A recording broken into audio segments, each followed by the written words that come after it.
अस्सलाम वालेकुम दोस्तों, क्या हाल चाल है। बात करेंगे इंडिया की फ़्लाइट के मतलब।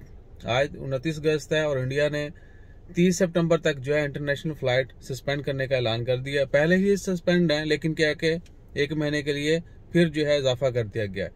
लेकिन ओमान से अगर किसी ने जाना हो, जीसीसी से, बल्कि और भी बहुत सारे मुल्कों से एयर बबल एग्रीमेंट जो है वो साइन हुआ है इंडियन गवर्नमेंट का, ओमान के साथ भी, दूसरे मुल्कों के साथ भी।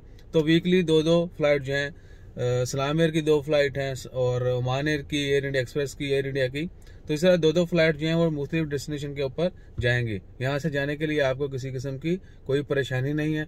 बाकी सोशल मीडिया के ऊपर हो सकता है कि उन्होंने सारे बंद कर दिए हों, ठीक है। तो अपना ख्याल रखें। इंडिया जाने के लिए ओमान से जाने में कोई मुश्किल नहीं है, दूसरे मुल्कों से भी जाने में कोई मुश्किल नहीं है, लेकिन सिलेक्टेड सिटीज़ के लिए फ़्लाइट्स होंगी और वीक में 2 या 4 फ़्लाइट्स होंगी, दैट्स इट। बाकी अपना ख्याल रखिए और हमारा ख्याल रखने के लिए लाइक, शेयर, सब्सक्राइब कीजिए। जज़ाकल्लाह, अल्लाह हाफ़िज़।